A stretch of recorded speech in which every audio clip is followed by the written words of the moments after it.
Well, good morning. I'd like to thank everyone for taking the time to be able to come into our hearing this morning, and we officially call this to order. I'd like to thank our witnesses for appearing today to discuss the potential implications of the President's recently announced Climate Action Plan on small businesses. I will note that this was supposed to be a two-panel hearing. The committee invited officials from the Environmental Protection Agency to testify, but they declined. This is unfortunate for several reasons. As many members know, the purpose of this committee is to give small businesses a voice in government. All too often, Congress and federal agencies fail to consider the potentially negative consequences to small businesses of the laws we pass or the regulations that agencies seek to impose. The Regulatory Flexibility Act, of which this committee has jurisdiction, is intended to ensure that when federal agencies consider new regulations, that they analyze and quantify their potential effects on small businesses. In addition to the RFA, it requires certain government agencies, including the EPA, to conduct small business review panels prior to the regulation's publication in the Federal Registry. This process not only helps small businesses understand the potential scope and costs of government regulations, but allows them to actively inform and assist agencies in developing less burdensome alternatives.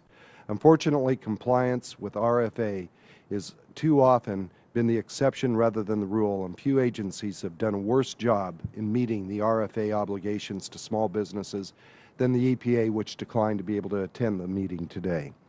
In too many instances, the EPA has improperly certified rules as not having significant impacts on small businesses. It has produced flawed economic analysis of its rules and failed to provide small businesses review panels with sufficient information to assist them in forming agency rulemaking. Poorly crafted and burdensome regulations have been the result, and let there be no mistake.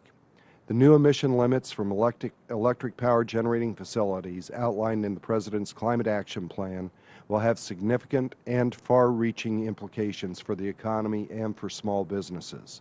A previously proposed rule to limit greenhouse gas emissions from electric generating facilities that the EPA never finalized would have increased the cost of producing power from coal by between 30% and 80%, depending on the facility. This, in turn, would directly impact small coal mining operations and small business electricity producers. And let's never forget, those same rules and regulations impact senior citizens on fixed incomes, small families that are trying to be able to provide for their families. These costs are real. The regulations would have also raised costs to energy consumers, particularly manufacturers. Unfortunately, in its usual pattern, rather than taking these factors into consideration, the EPA is moving forward with complete disregard to small end users. Perhaps the agency feels it is justified in pursuing rulemaking without seeking advice from small business input.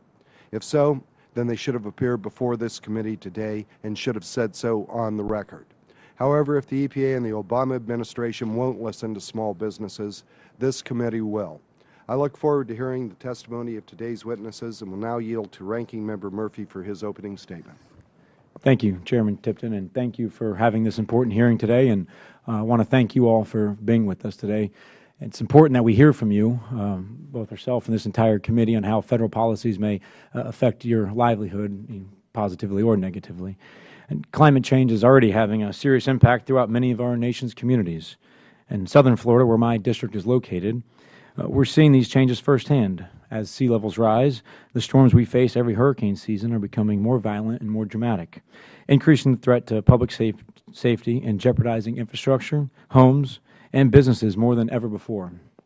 These changes also impact the local economies that are most vulnerable to these sea level conditions. For small businesses, the effects of climate change are significant. Extreme weather events have become more common, causing billions of dollars in damages during the last 2 years. Small firms are left not only with physical damages, but often with lower consumer demand. As a result, many shut their doors altogether. In addition, climate change is now affecting human health for small businesses, and this is a real concern. Heat waves continue to blanket parts of the country, while respiratory illnesses and asthma associated with pollution remains a problem. This is a double-edged sword for small firms, fewer customers, and less healthy workforce.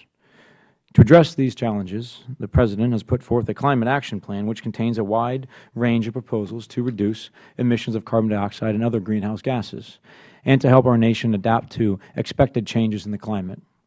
Among its most important provisions are the directives to reduce pollution from power plants, incentivize greater use of renewable energy, and encourage the development of energy-efficient technologies. Taken together, these steps have the promise to reduce U.S. greenhouse gas emissions while spurring investment in new industrial sectors. While these steps would reduce our country's CO2 emissions, increase efficiency, and move the U.S. toward an all-of-the-above energy strategy, it is critical to address the plan's impact on small businesses.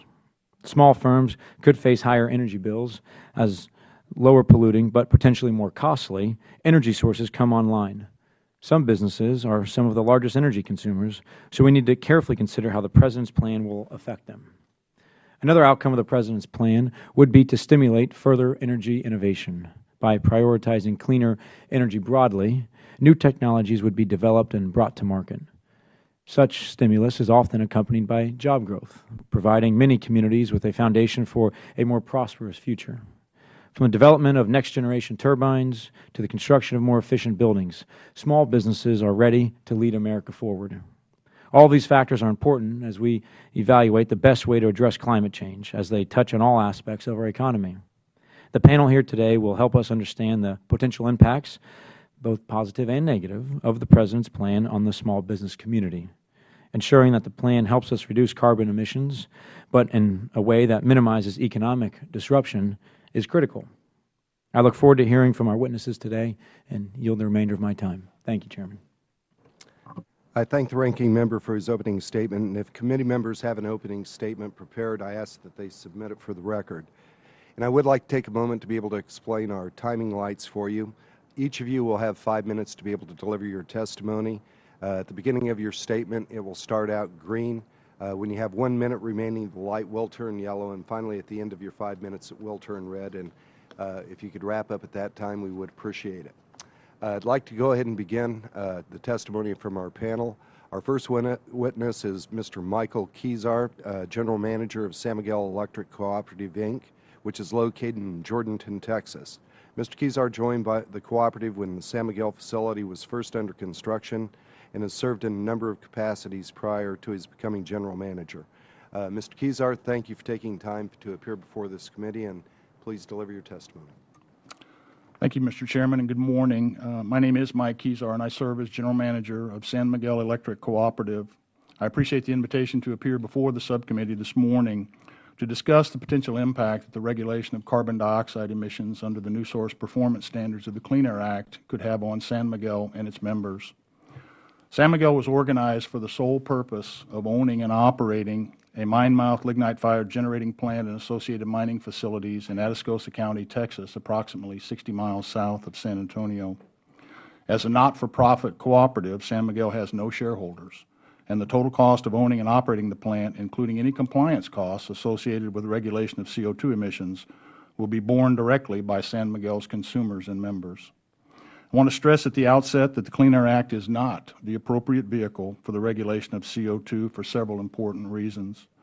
First, any meaningful effort to reduce emissions will require the kind of tough national, economic, and public policy choices that must be made by Congress, with the transparency and participation allowed through the legislative process. Second, reducing greenhouse gas emissions in the U.S. alone will have no significant impact on worldwide inventories. However, it would likely have a notable impact on our nation's ability to compete in the international marketplace.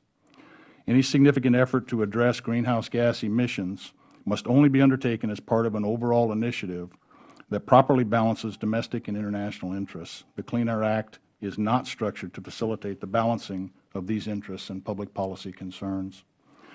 EPA's NSPS CO2 standards for new coal-fired generation were initially proposed in April of 2012. That proposal is to be withdrawn, with the President requesting a new proposal no later than September 20th of this year. The new proposal must not include the same technical and legal flaws that were present in the April 2012 proposal. One of those flaws was the combination of coal-fired and natural gas-fired generating facilities into a single regulated category and then establishing one emission limit for the entire category. This combination into one large source category is unprecedented for this type of rule. Coal-fired and natural gas-fired generating units are very different, and combining them makes no practical sense, flies in the face of decades of EPA Clean Air Act precedent, and likely violates the Clean Air Act's requirements regarding subcategorization of different types of source categories. EPA admitted that new coal-fired generation was incapable of meeting the proposed emission limit, and the proposal allowed potential new units the option of meeting an interim standard coupled with carbon capture and storage, or CCS, to be applied in the future. The mandate to install in the future a technology that is not currently commercially available effectively ensures that no new coal-fired generation will be built within the foreseeable future. Section 111 of the Clean Air Act requires a cost be taken into account when developing NSPS for both new and existing units. CCS may be technically feasible, but its deployment would effectively double the cost of power produced by coal-fired electric generating facilities, and there is no evidence that the technology will become commercially available in the near future. If EPA were to make CCS applicable to San Miguel, the doubling of costs would almost certainly force the unit out of service. Therefore, the technology does not meet the NSPS mandate for cost consideration. Although Section 111 requires that NSPS be economically achievable at the unit level, EPA could force guidelines on states that are unrealistic and couple them with requirements for emissions averaging or offsets with natural gas or renewable generation. While this approach may be viable for larger electric utilities with broader generation portfolios, it would not be viable for San Miguel or other small electric utilities whose generation is primarily coal-based. Lastly, EPA must follow the requirements of the Regulatory Flexibility Act. The Act mandates that EPA take steps to minimize the economic impact that Section 111 regulations would have on small business entities such as San Miguel. I am especially concerned that EPA may posit that the guidelines themselves do not directly affect small business, but rather that the state implementation plans would. Executive Order 13563, as well as the President's June 25, 2013 memorandum entitled Power Sector Carbon Pollution Standards, clearly advocates that policy formulation not prejudice small business entities. An upfront consultation process involving small business entity representatives would be an excellent opportunity for the Administration's own objectives to be satisfied. That concludes my statement. I thank the committee for the opportunity to address these important issues, and I'd be happy to answer any questions. Thank you, Mr. Kezar, and you left 20 seconds on. So, Mr. Brown, you may or may not use those if you'd like, but we'd like to introduce our next witness, Mr. Brown. Dr. Bernard Wine, or am I in the right spot here? There we go. Okay. Here, no, I'm right there. Mr. Brown is president of Bremen Casting, Inc., located in Bremen, Indiana. Bremen Casting is a fourth-generation family-run business which was started by his great-grandfather in 1939. Mr. Brown, thank you for appearing today, and we look forward to your testimony. Good morning, Chairman Tipton, Ranking Member Murphy, and members of the subcommittee. Thank you for this opportunity to testify before you on this timely subject of the President's Climate Action Plan. What is the impact on small business? My name is J.B. Brown, and I'm president of Bremen Castings in Bremen, Indiana, a small town of 5,500 people, roughly 15 minutes south of South Bend, Elkhart. As a small business that is energy intensive, I am very concerned that the regulations proposed by President Obama on the utility sector to force a quick reduction in carbon emissions would place on my company and the entire U.S. foundry industry at a substantial disadvantage to our foreign competitors, and it will raise our electric rates greatly. Today, the metal casting industry remains critical to the U.S. economy, as 90% of all manufactured goods incorporate engineered castings into their makeup. Castings are used in cars, trucks, planes, railroads, ships, air conditioners, refrigerators, lawnmowers, oil and gas field equipment, medical devices, water infrastructure, wind turbines, tanks, bombs, just to name a few areas. In short, castings represent a vital yet very basic aspect of our everyday life. I'm proud to be a fourth-generation Indiana metal caster and president of the family-owned small business that has been in continuous operation for over 75 years. Growing up, I spent many hours around the foundry and continuing my experience through high school and college. I have worked every job, every shift throughout our 155,000 square foot facility. Both my parents' fathers worked in this plant, and today we still have other families that are currently in their fourth generation as well. More recently, my daughter, representing the fifth generation, has been learning the business, interning in the foundry and machine shop every chance she gets when she's on break from school at Indiana University. After weathering a number of recessions and overcoming changes in the marketplace, our foundry continues to be a leading metal caster, producing thousands of different types of gray and ductile iron castings. Our team, over 250 associates today, manufacture an array of castings for heavy truck, agricultural equipment, valves, pipe fittings, pump components, compressors, lawn and garden equipment, as well as a variety of critical parts for the military Humvees, Oshkosh Defense, for the U.S. Department of Defense. BCI has been a long-time supplier of John Deere and Case New Holland in the agricultural sector, as well as Eaton in the heavy truck sector. We are now exporting castings from agricultural equipment to Brazil, France, Mexico, and Canada. By the way, background, the U.S. metal casting industry is the world's second largest producer of castings after China. Metal castings are truly the foundation for all manufacturing. The U.S. foundry industry is comprised of 2,000 operating casting facilities, with over 50 of these plants located in Indiana. More recently, a few new foundries have been built in states with inexpensive electricity, as well as proximity to their customers. The American metal casting industry provides employment to over 200,000 men and women directly and supports thousands of other jobs indirectly. The industry supports a payroll of more than $8 billion and sales of more than $32 billion annually. Our industry is dominated by small business, with over 80% of the U.S. metal casting employers having 100 workers or less. Over the past 2 years, Bremen Castings has worked diligently to cut some of our energy costs and become more efficient. In fact, we've made significant investments, over $500,000, in a variety of energy-saving projects. Despite being an energy-intensive industry, foundries are major recyclers. Castings are manufactured from recycled scrap material rather than new or virgin material and melt stock. Annually, U.S. foundries consume 15 to 20 million tons of recycled scrap material, giving new life to products that would otherwise go to the landfills. The foundry industry believes that it's imperative for the Americans to continue to expand access to our domestic energy supply in order to meet current needs for affordable energy and shore up our energy security.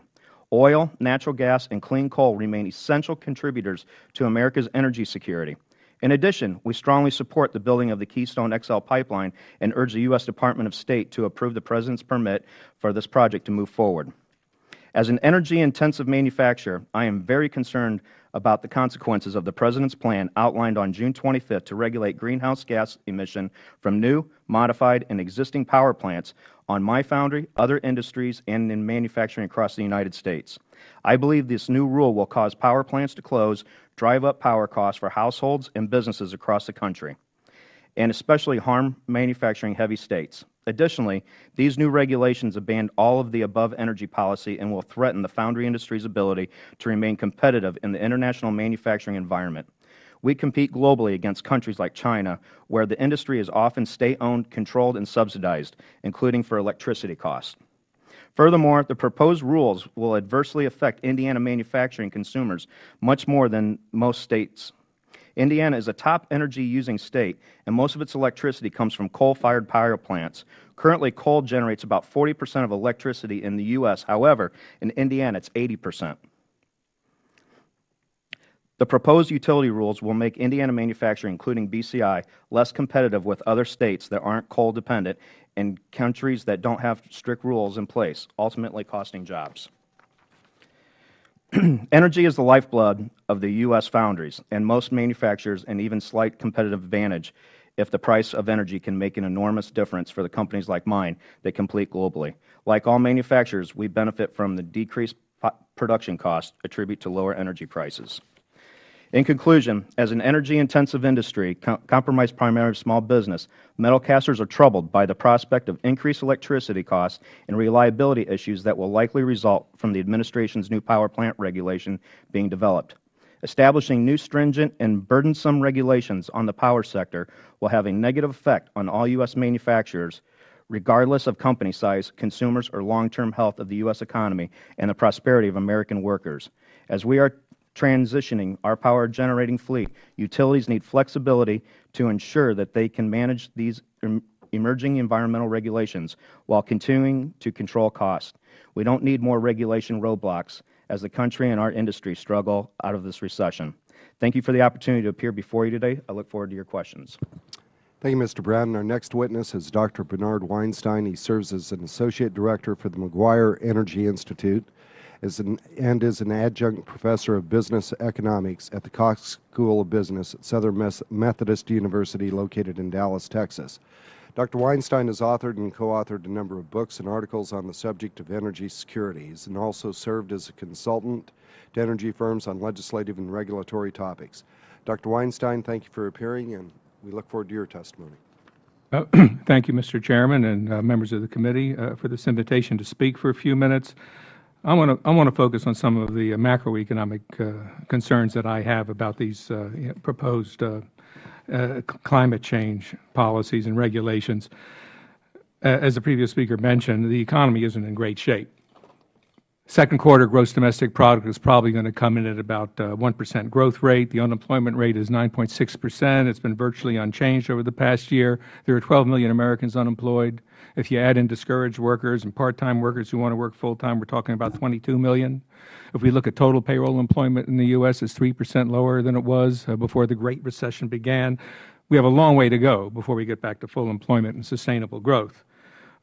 This recession and its aftermath has really hit small businesses, and that matters because, as you know, small businesses employ 2/3 of the nation's workforce.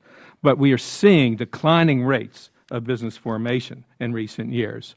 Businesses with less than 5 years in business represent 35% of all companies today, down from 50% a couple of decades ago. Employment in young firms has dropped from 20% to 12% in recent years. And as your committee's own research has demonstrated, the regulatory burdens, the compliance costs facing small businesses are considerably higher than they are for large businesses. And that's why I think it's very important for this committee, and indeed for all committees in the U.S. Congress, to look very carefully at the President's proposed climate action plan, because those proposals will raise the cost of electricity. And we don't know the specifics yet, but we do have some history that suggests that these regulations that will be promulgated by EPA will be quite costly.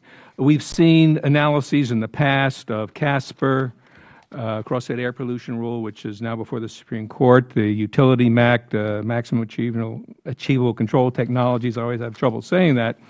But a very reputable economic research firm estimated that those two regulations will decrease national GDP by $350 billion over 20 years, cut employment, net employment, by 2.5 million, even taking into account the creation of so-called green jobs, and increase the cost of electricity to households and small businesses by at least $1,000 a year. And in some states, that increase could be even greater. Now, if we add in the compliance costs that will likely be associated with these GHG regulations, that's obviously going to push up power costs even more. I think it's fair to say that the President's plan is aimed mainly at coal-fired power generation.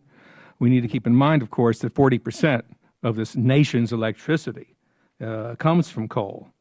And we have seen a slight decrease in the contribution of coal to the grid, mainly because of a sluggish economy and because of the aging of plants and low natural gas prices. But we're going to need coal for a long, long time. When we talk about higher electricity costs, anything that's going to affect business in general is going to affect small businesses disproportionately. Small businesses are typically operating on thinner margins. If they have to pay more for power, that's really going to affect their bottom line. And then there are grid reliability issues. We've already heard about that. If we were to switch off 40% of the nation's power, or even if we were to phase it out over, say, a 10-year period, there'd be some serious, serious concerns about having adequate reliability on the grid. Worst case scenario, we see rolling brownouts and blackouts all over the country. Power shortages can disrupt communities, can disrupt businesses, can affect the economy more broadly, could derail the nascent revival of U.S. manufacturing. So there are lots of issues here that we need to be concerned about. Some of you may have seen this plan that has been put forth by the National Resource Defense Council. They hope the EPA will adopt their proposals. Basically, what NRDC is calling for is a very, very complex approach to greenhouse gas reduction. And I don't have time to discuss it here, but I would encourage you to read my written testimony in which I present a detailed critique. And finally, I think there are some other issues that we need to keep in mind when we talk about climate change and climate change action. Number one, greenhouse gas emissions in the United States are lower than they were 20 years ago, even though the economy is a third larger. And as we've already heard, any marginal reductions in GHGs from the U.S. will likely be more than offset by increases in emerging countries, and that's why we need a global approach to greenhouse gas reduction. Then there's a whole issue of who should be making energy policy. Should it be Congress or the EPA? There are other things that we can do if we're really concerned about climate change. We can encourage a nuclear revival in this country. We can talk about natural gas-fueled vehicles instead of electric vehicles. We can talk about LNG, liquefied natural gas exports. You know, ironically, one way that we can help bring down global GHGs is by exporting our gas and encouraging other countries to buy our gas instead of burning coal. So, again, the EPA is proposing what could be some very, very expensive regulations with disproportionate impacts on small businesses. And I think it's very important to keep in mind the fragile state of the U.S. economy and the fragile state of a lot of small businesses when we move forward on a climate change issue. So thank you very much for your attention. I'll be happy to answer any questions you may have. Thank you, Dr. Weinstein. I'd now like to yield to the ranking member so that he may introduce our next witness. Thank you, Mr. Chairman. I'm pleased this morning to introduce Mr. Paul Gardner, who is the Vice President of Business Development for Agilis Group, a company headquartered in Palm Beach Gardens, Florida. Mr. Gardner has been working in the aerospace industry for 25 years and has particularly focused on research and development of turbine engines for power generation and flight applications. Mr. Gardner has a broad range of experience in the turbine industry and has helped his company grow by developing relationships and win contracts to support several key clean energy initiatives, including research and development of high-efficiency natural gas engines, clean coal combustion, CO2 sequestration systems, fuel burn reduction and increased fuel efficiency for advanced Air Force and Navy aircraft systems, turbine power generation from advanced small modular nuclear reactors, catalytic low-emissions combustion systems, advanced wind turbine gear systems, and turbine power generation from advanced fuel cell systems. Thank you for being here today, Mr. Gardner. I look forward to hearing your testimony. That was a tongue twister. That's impressive. Thank you, Chairman Tipton and Ranking Member Murphy, for allowing me the opportunity to testify before your subcommittee regarding President Obama's Climate Action Plan and its impact on small business. My name is Paul Gardner, and I am the Head of Business Development for Agilis Group. Agilis is a 20-year-old professional engineering services company focused on the technical research and engineering development of turbine engines. Agilis is a small business with approximately 130 full-time employees, mostly degreed engineers in Palm Beach Gardens, Florida.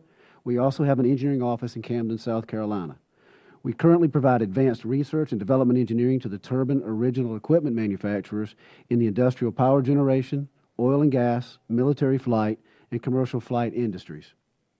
Our business contracts and engineering projects primarily come from private industry. Only a very small percentage of our work comes directly from government agencies and direct government contracts.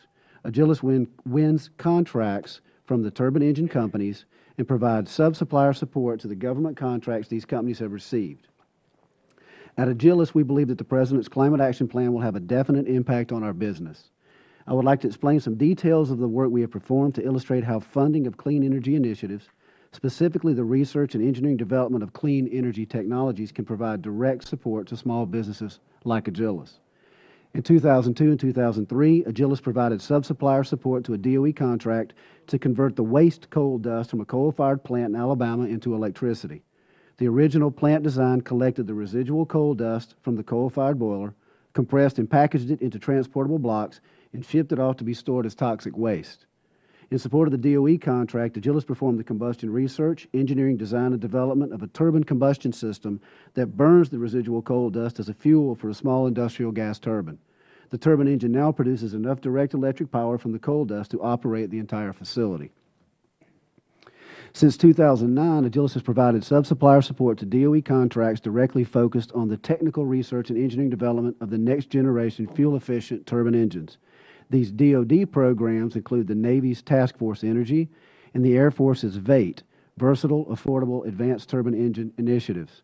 These programs are directly aligned with the DoD Operational Energy Strategy Implementation Plan released in March 2012, with a key goal factor to increase fuel efficiency and reduce reliance on foreign oil supply. Since 2009, Agilys has received more than $5 million in engineering contracts from the turbine engine companies to support these programs. Agilys has provided over $5 million of engineering effort in support of a DOE program to develop advanced compression systems used in the capture and sequestration of CO2. This effort is in direct support of the President's plan to cost-effectively meet financial and policy goals, including the avoidance, reduction, or sequestration of anthropogenic emissions of greenhouse gases. Agilys has provided over $10 million of engineering support to develop and implement advanced catalytic combustion and low-emission systems. Agilys has also supported development of turbine engine designs for advanced helium-cooled small modular nuclear reactors powered by stored nuclear waste material. Our customers' published research suggests that there is enough degraded nuclear waste stored in the United States today to fully meet our domestic energy needs once this technology has been fully developed and implemented. If additional DOE and customer internal funding is made available to continue this development, Agilys and other small businesses will directly benefit. Many of these clean energy technologies and energy efficiency programs are ongoing development efforts that will provide future contracts and work for Agilys. Agilys does not receive these projects directly from government agencies. We receive our business contracts and engineering projects from the turbine engine companies. However, the majority of these programs have been driven by specific government initiatives that are aligned with the needs and goals of private industry. In support of these programs, Agilys has been able to grow and hire 23 full-time engineers in 2013, of which 15 have been recent college graduates. These clean energy initiatives create high-paying jobs for small businesses. Now, as we try to understand the implications of the Climate Action Plan and its impact, we believe there are several related topics and issues that must be addressed by this committee for the Climate Action Plan to have a positive impact. These topics include stronger encouragement for the prime government contractors to flow work to small businesses, keeping high-skilled, high-value engineering jobs onshore, meaningful tax incentives for small businesses to grow, control on the insurance cost burdens that small businesses bear, and consistency in funding subsidies and government research and development initiatives. Small businesses are often the first impacted when budgets are in doubt. Small businesses struggle to find the financial stability to weather through the uncertainties of funding delays, sequestrations, and continuing resolutions. Mr. Chairman and Ranking Member, thank you again for allowing me the opportunity to testify today. I hope I've helped you further understand how the Climate Action Plan could impact small business. Thank you, Mr. Gardner, and I'd like to thank all of our panel for testifying. It's my understanding that the Ranking Member has another obligation shortly, and so I will yield to him to start our questioning. Thank you, Mr. Chairman. I appreciate that. Thank you all for your testimony. I appreciate your time.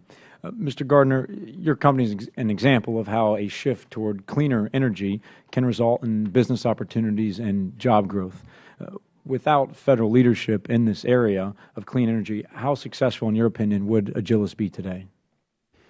Right now, about 40% of our business comes as a sub-supplier for government contracts. Our customers are in a very competitive industry. They sell gas turbines for flight and industrial power. There will be competition. They will spend internal research and development money, but the initiatives that the government has put forth are giving them goals and things that they need to achieve. There are new levels, and for us, that means research and development. It means the effort required, the scientific technology and research required to go and find how practically and cost effectively to make the changes to those engines so that you do get cleaner natural gas burn, or you do find ways to make power in a different way from residual heat in other areas. So you mentioned about 40% of your work is government related. Mm-hmm. Are you seeing an increase from the private sector and demand from the private sector? In some degrees, yes, but as a small business, the private sector is more directly related to the timing of how the economy does. As a small business, there's a delay. And so as the economy improves, and it is sluggish right now, as the economy improves, what we see as a delay in getting contracts. As there's still uncertainty, these companies are unwilling to spend a lot of their own money until they know that they can continue to make a profit. How important do you feel a consistent stream of government funding is to the advancement of some of these technologies? And part two of that is, I read a study recently, I haven't verified it myself, that China is in fact investing about 3 times as much in renewable energy as we are. Can you comment on both of those? Well, for us, the consistency is important in hiring because as a small business, the margins are small, and we are affected greatly by the utilization of our employees. We have to keep them busy. So as things are consistent and these programs are funded long term, and you do spend multiple years with a wind subsidy or with some other subsidy for clean coal, then that work can trickle down to a small business, and those prime contractors feel more confident in giving the work or investing their own money in that research and development. When things are in a stop and start mode, what happens is that work stays at the prime contractors, and I never get to see it. Thank you. Mr. Brown, you commented, and I agree, the importance of manufacturing in our economy and in your business, metal castings, the importance of that. How have you seen your business change with the increased demand or supply of greener energy technologies, whether it's geothermal, wind, solar, et cetera? Has that increased your business in castings? For some foundries that produce for that industry, yes, for those castings. But where we're located, solar and wind is not really, northern Indiana is not viable for us. One thing that we are seeing is from our customers where we have an energy surcharge, and as our electric rates go up, so does the price of our castings. So they go to states that have manufacturers or can get castings that don't have such a high energy surcharge. So we're seeing we're being, I don't want to say punished, but we're losing work because of that. I would imagine in your business it's a pretty energy intensive production to produce these castings. Have you done anything internally within your company to perhaps make it more efficient with energy costs? Yeah, that's right. Yeah, we spent about $500,000 last year on energy efficient new technologies, and also we work with our town. But one of the things that we can only melt between 6 p.m. and 6 a.m.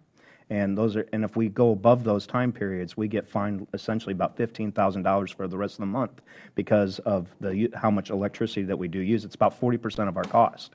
Okay. So it does hurt us. Well, thank you. Mr. Kezar, the President's proposing to phase out tax provisions that benefit fossil fuels. How would this affect your cooperative and its consumers? The phasing out tax benefits for fossil fuels wouldn't affect us at all. It wouldn't? No. Okay. And Professor, you state in your testimony that CO2 emissions are lower than they were 20 years ago. Do you feel that this is enough? We've gone far enough. Should we stop here, or do you think we should continue to look at perhaps other ways? You mentioned fossil fuels, LNG. While I support that as a transition fuel, do you think renewables are ultimately where we should end up? First, can I make a correction? I misspoke. At least I think I misspoke when I said the nation's unemployment rate was 9.6%. It's 7.6%. So we knew what you meant. I want to correct that for the record. So, I mean, it's a very broad question. We have made significant progress in reducing GHGs, mainly in response to market forces as well as regulatory mandates. We know the air is cleaner today than it's been in a long, long time.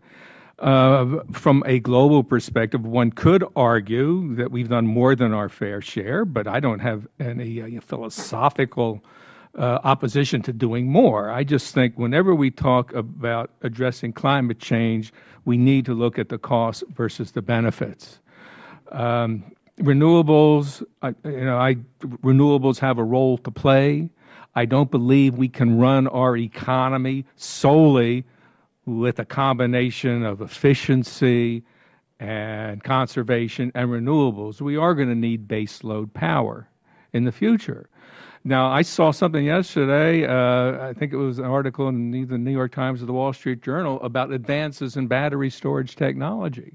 And I don't have any problems, using some of my tax dollars to underwrite, that type of research, because ultimately renewables are only going to make sense if we can develop that battery storage technology.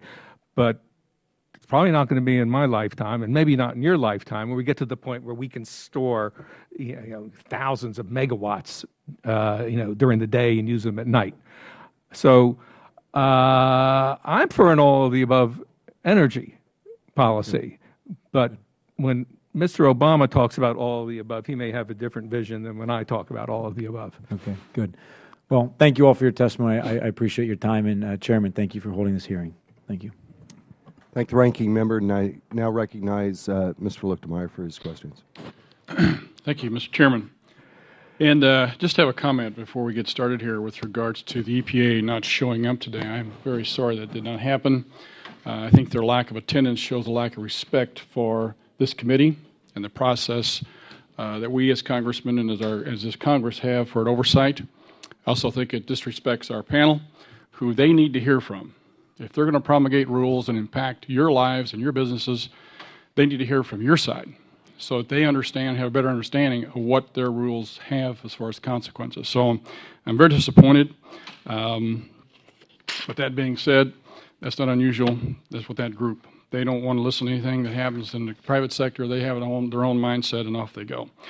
Mr. Kezar, thank you for coming today.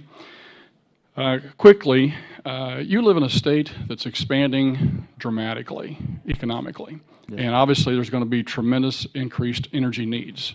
How do you anticipate meeting those energy needs with this kind of restriction, unable to expand with coal-fired plant? Are you going to continue to do this, or are you going to build a natural gas plant next to the other one, or what's your plans? The location, well, that's a broad question, so let me deal with maybe the first part a little differently. As you are probably aware, the state of Texas is dealing right now with issues regarding the increased demand for energy within the state. As you know, ERCOT has an energy-only market, which doesn't necessarily tend to incent new construction of generation facilities. So the state right now has been grappling both at the legislative level and within the Reliability Council on how to incent new generation. And it's an uncertain market right now. I'll just put it that way. From our perspective, it's very difficult to envision the construction of a gas-fired power plant where we're located. The plant is situated at the mine. I mean, we are where we are because that's where the fuel source is. And we are physically dislocated from the major load demand requirements of our two customers. And so a gas-fired plant would be more likely built closer to those higher load demand centers than at the mine location itself. What do you anticipate your increased costs to be able to comply with the EPA new regs and rules in order to be able to expand and meet your customers' needs? Are you speaking about the greenhouse gas regulations? Yeah. Well, if the requirement for existing facilities mirrors the requirements that were contained in the new source proposed rule, and that's the rule that was proposed in April of 2012, we couldn't meet those requirements. There is not technology commercially available that would allow us to meet the emissions requirements that were contained within that proposal. That's a great point. Appreciate you bringing that out. Mr. Brown, in your testimony, you said that 40% of the cost of production of recastings is energy. I have a company in my district, actually, who got the #1 award for the casting of the year last year. And so I've toured their plant. I know what you do. Appreciate what you do. I did some quick calculations here. And if we, because of where you live, my state's very similar to yours, and about 85% of the energy that we get is produced from coal. So I would assume that I think other testimony said anywhere from 30 to 80% of the increased cost as a result of going to something else.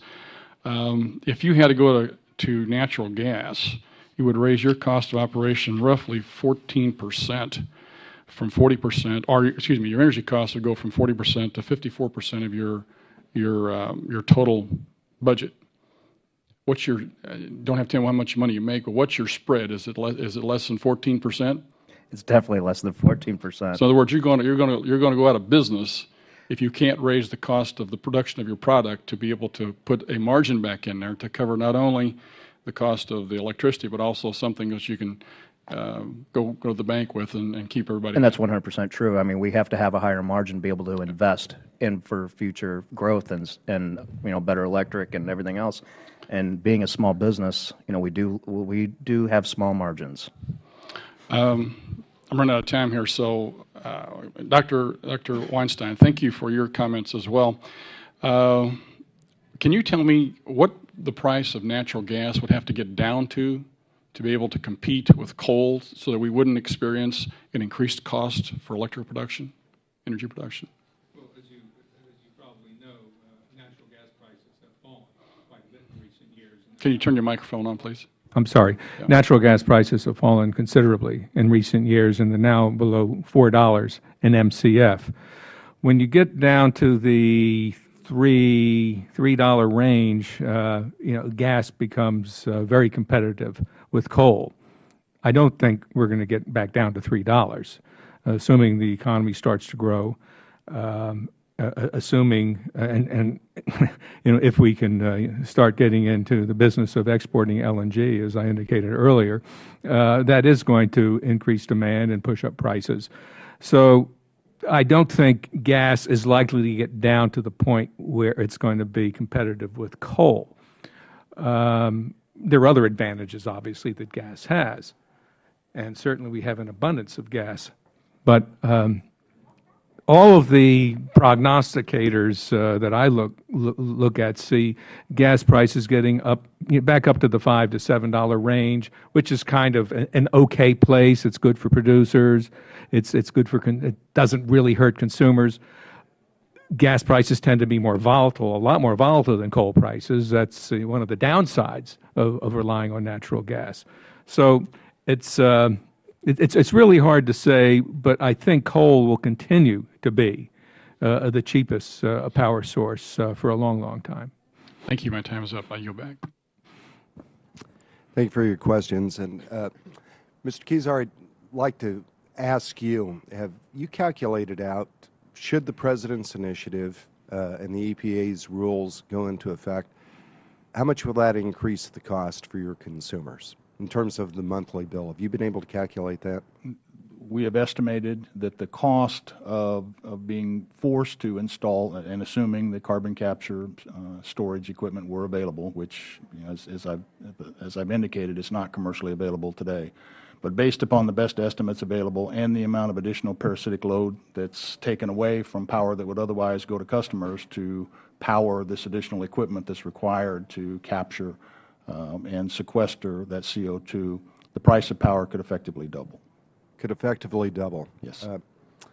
Texas is a pretty popular state right now and a prosperous state. Yes, sir. Right now. Do you have some senior citizens, maybe on fixed incomes, some young families that find the doubling of their power costs difficult to be able to accommodate for their family budget? Absolutely. Where are they going to go to get that additional money?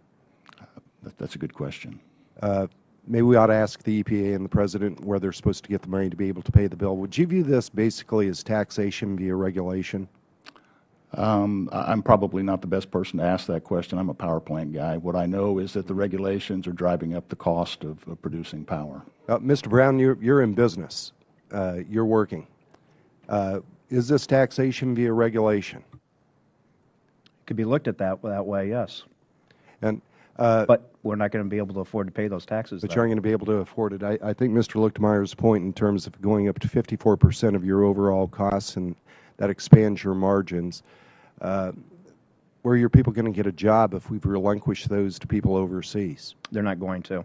They're not going to be able to do it. And we've got a 7.6% unemployment rate right now, Professor, and you and I both know that's probably not an accurate figure, that it's actually much higher when we look at people that are underemployed, people that have simply given up looking for work right now. And I see Mr. Gardner nodding his head in agreement with that. What is the base impact? We're talking about businesses. Businesses employ people.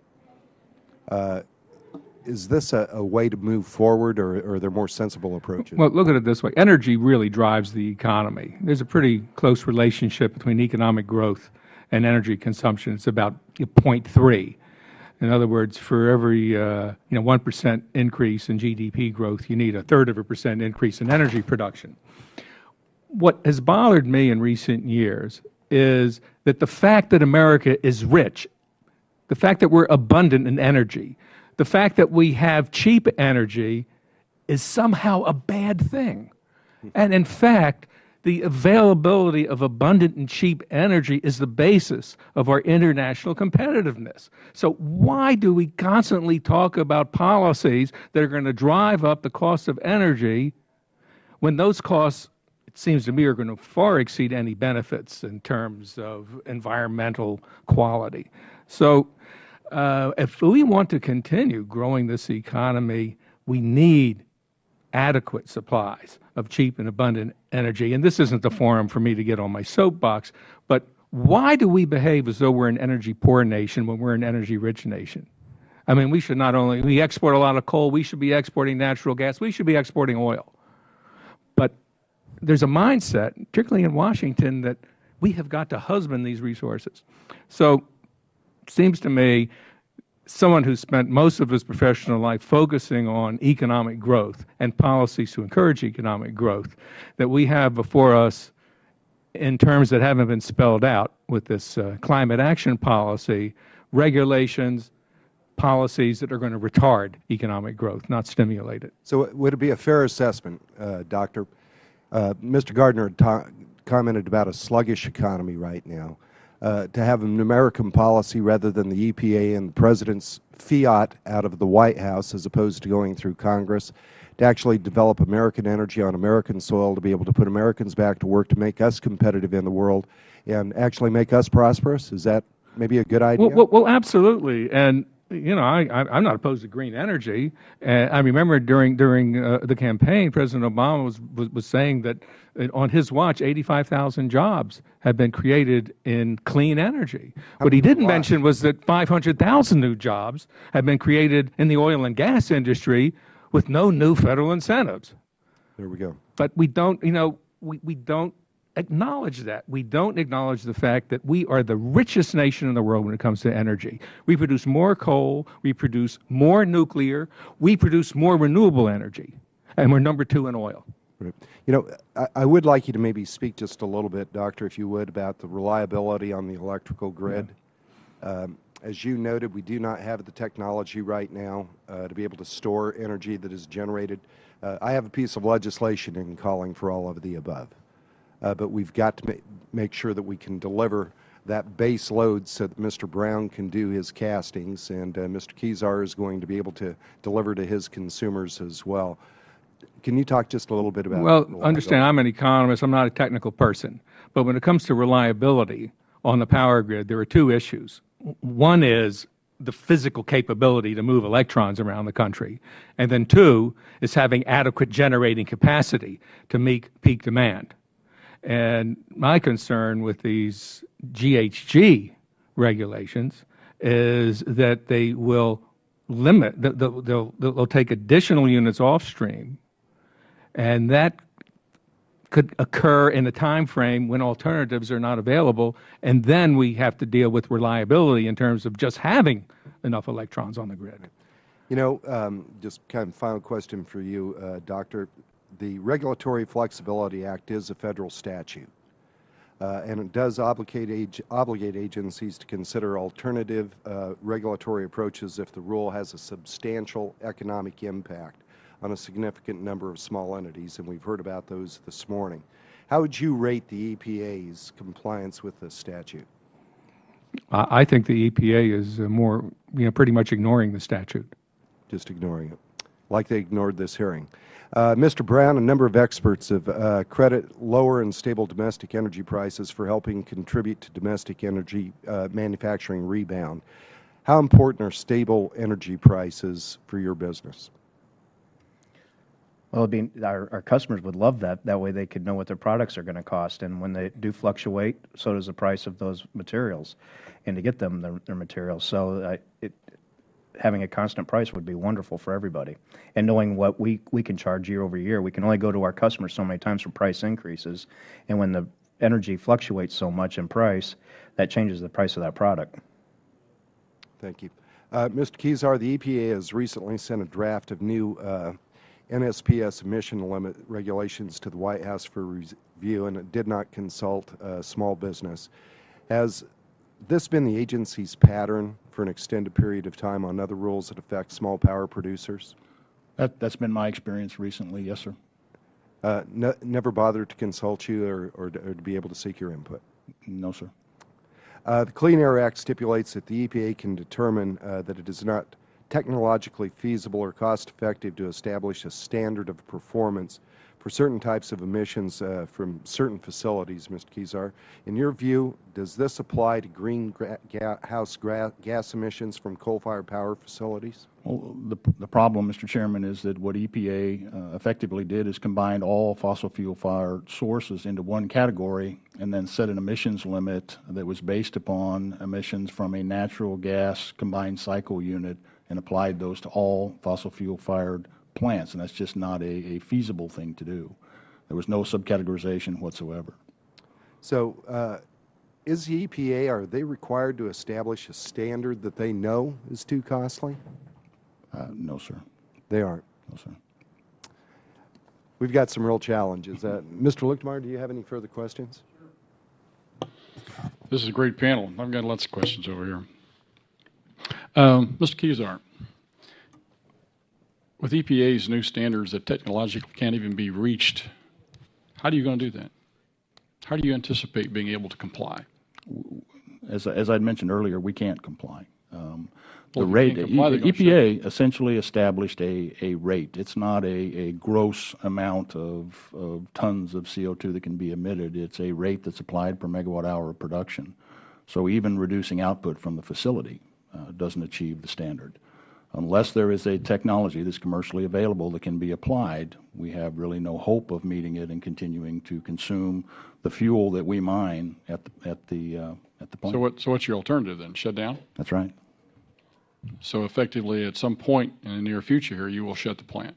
If the final The rule. regulations that are applied to existing facilities mirror the ones that were proposed in April of 2012, I don't see any other alternative. Have you discussed with them some sort of waiver or some sort of extension of any kind? No, sir. The rules for existing facilities have not yet been proposed. Okay. We're waiting to see those. How many other plants around the country are in your position? There are a lot of coal-fired plants. Do you have a percentage, There are. roughly? Well, I think we heard earlier that in excess of 40% of the power produced in this country comes from coal-fired facilities. There are no coal-fired facilities that can meet the EPA standard as it was proposed. So we're going to have to replace 40% of our electrical production, energy production here shortly. Unless some commercially available technology Unless is the great developed. fiat EPA folks decide to do something different. Yes. Amazing. Mr. Gardner, just kind of curious, do you export any of your product at all? Mostly what we provide is engineering services. Your services? Okay. We do have a small portion of our business that does software for engine health monitoring that we do export. We have international customers in Europe, and we do engineering work for them, so we have been able to bring large contracts from Europe into the United States to work those. So we have done that, but primarily our customers are the engine companies here in the United States. Now, you mentioned small nuclear reactors a while ago. Yes. And that really piqued my interest because I've got a nuclear plant in my district, and they're competing for a small nuclear reactor grant to be able to develop and work with the government and work with some other folks. There's 3 or 4 different companies that are doing this. You're probably more aware of than I am, to try and come up with ways and to use the spent fuel to go back and recycle it. Yes. And actually, get rid of the stuff and actually be a positive force. Can you explain a little about that? Are you familiar with that process? So you can enlighten us all a little bit. And I can tell you a little bit about it. I don't want to get into the particular customer's intellectual property, but there is an enormous amount of spent military nuclear fuel, which only loses a small portion of its heat and effectiveness before it's not of a military grade anymore, and that's stored across the United States. The calculations for that is that the heat coming off of it now that the storage facilities have to dissipate and get rid of is an enormous amount that could be turned into effective electrical energy. And so these small modular nuclear reactors, at least this one particular idea, is to go take that, encase it safely in a way that is as safe as it is being stored now, and then use that heat to power turbine equipment. to produce power. And that can be done very effectively. It requires a different cooling medium, and it does require some research to do it. But when it's done, you can then go put that in the ground for 30 years with the existing fuel and have it produce power. What's the new, you said there's a new cooling medium that would be required. What would that be? It's helium is the one that this customer is proposing. Okay, right now it's water, right? I'm not really familiar with all the other processes. It's the helium is something now that it's a gas, though, that you can actually run through a gas turbine engine. You can use that instead of air. Very good. Professor Weinstein, I wish you'd really speak up and tell us what you really think. I appreciate your passion this morning, and I appreciate your comments. They've been very insightful, and you know, from your standpoint as an economist, I'm sure you'd like to see some cost-benefit analysis done on all the proposed rules each time. That way we would know how much it's going to cost our economy and our people with regards to jobs and the lack of competitiveness for Mr. Brown, Mr. Gardner here to be able to sell their products. So I certainly appreciate your testimony this morning, all of you as well. So with that, I'll yield back and thank the chairman for the committee, or for the hearing this morning. And again, bemoan the fact that we don't have EPA here to listen to the fine testimony of these gentlemen, to be able to understand the unintended consequences of what their rules do to their businesses, their way of life, and the people of this country's way of life. Thank you very much. I'd like to thank my colleague for his further questions, and I had just a couple more, if I may. Dr. Weinstein, in an effort to be able to justify recent regulatory activity, the EPA has been citing the social cost of greenhouse gas emissions. As an economist, could you testify to any flaws in the EPA's methodology for estimating these costs? I have not examined the EPA's methodology. I do know that they magically increased the social costs of carbon from $21 a metric ton to $35 a metric ton. Now, I don't know what You know what they use for the basis on that? I really have not investigated that. But you know, social costs is kind of a squishy concept, and economists like things that we can really put our arms around and measure. And my concern with social costs, it's not so much you know, the theoretical issue. It's a measurement issue, and how do we really get our hands around what they would call the negative impacts of carbon emissions and quantifying it. You know, I have not examined their methodology. I know that just yesterday there was. I think the U.S. Chamber held a seminar on the social costs of carbon. Everybody's kind of looking into it, but I think we were all surprised a week or two ago when all of a sudden that cost increased from $21 to $35, and nobody seems to know why. Well, you might want to hang around for our next panel, and the EPA will answer. Oh, that's right. They didn't bother to show up, so we won't actually get an answer from them. I think you've pretty much identified this cannot be accurately quantified. Yes. That the EPA is grasping for straws in the wind to be able to justify an agenda which may or may not make sense, but we don't know because they won't bother to sit down and actually discuss it. Well, I don't want to impugn any of the professional staff at the EPA. You know, maybe they have, you know, good analytical reasons for increasing you know, that number from 21 to 35. It's just that right now we don't know what those reasons are. Right, and it might be helpful if they actually. And the problem is, as you suggest, and again, I don't want to impugn the staff at EPA. Are they fudging the numbers to get the costs and benefits to somehow balance out? And again, I don't know. You know, Mr. Brown, it caught my eye. I'm a small businessman. We're a large power user in our local area through our REA, and you've been pursuing demand efficiency, or it's been imposed on you because you're only able to actually produce over a 12-hour period. Is increasing demand efficiency, in your opinion, is that a viable greenhouse reduction strategy to be pursuing? Yes. Yes, I do believe it is.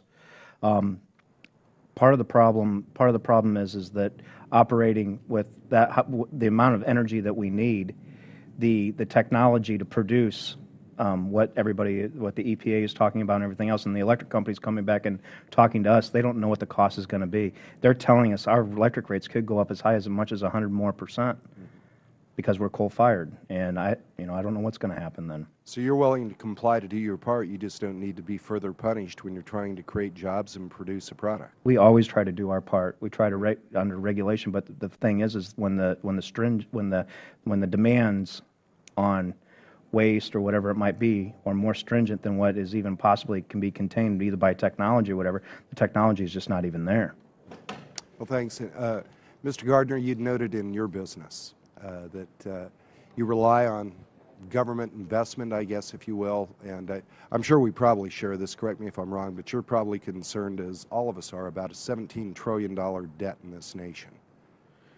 And if we're looking at that in terms of investment, it's really best if we get the economy going, isn't it? And we start to actually, rather than punishing businesses and increasing their costs, let's get the American economy moving once again and create jobs. Well, I think that's true. I mean, we cannot, I have 4 children. I do not want to give them a crushing debt as a legacy from me. At the same time, I do not want to give them an environment that's not sustainable. I can't speak to all of the things in the President's budget, but I do think there needs to be a hard look to look at the priorities of that budget to determine where the important areas are that we need to invest money and where the areas in which industries have been receiving subsidies for decades, that it's time that they stand on their own feet and move on, and where the other areas need to be invested. I mean, there is wasteful spending, but there's also areas that are not getting the funding that they need. And if we want to do renewables, if we want to do these things, a lot of what I've heard here so far has been, we don't know if it's going to be ready. We don't know if it's going to be ready. Well, I can tell you from our perspective is that we spend a lot of time in stop and start modes with those projects, whether they're internally funded by our customers or whether they're government subsidies, government grants, government contracts, because they go on for a time, they make a little progress, and then they wait and they fret and they argue. And so if we're going to get on and do renewables, we need to go set a path and get on with those so that we have the ability to make that choice whenever it's time to go look at these. It is hard because companies like Mr. Brown's, we buy product from those companies and we see that direct impact that happens to them. So I do fully appreciate the position he's coming from. If it costs him more, it's going to cost me more to go buy a product from him. So we understand that as well. I think it all needs to be balanced. Thanks so much, and we certainly want to be respectful of your time and would like to thank all of our witnesses for taking the time to come before this committee today. You all provided valuable insight into how the government's actions in Washington affect real people, affect small businesses in the real economy that we're all struggling with right now. It's unfortunate, again, that officials from the EPA chose not to testify at today's hearing. If they had, I'm sure that they would better understand the importance of involving small businesses early in the rulemaking process, and this would benefit not only small businesses, but I believe the EPA as well. As a committee, we've examined this a number of times. The present and future prosperity of our economy and the viability of small businesses in the global marketplace are truly dependent on access to secure and affordable energy sources. That's been a great key to the American success story, as I'm sure Dr. Weinstein can attest to. For far too long, policymakers in Washington have acted as if the United States is an energy resource poor nation, as you noted, sir, when that is far from the case. Resources like coal in my district, are important sources of energy and feedstock for small businesses and rural communities throughout much of the Midwest and our mountain states. While many in Washington pay lip service to the importance of developing an all-inclusive, all-of-the-above energy strategy, proposed regulations such as those outlined in the President's Climate Action Plan will undermine our goal of energy independence and weaken our already fragile economy. Should the Obama administration continue what many of us see as a war on coal, small businesses and the people who you are providing a service to, senior citizens and young families on fixed incomes, will be the first casualties. I ask unanimous consent that members and the public have 5 legislative days to insert statements and extraneous material for the record. Hearing no objection, so ordered, and the committee is now adjourned. Thank you again, gentlemen, for being here.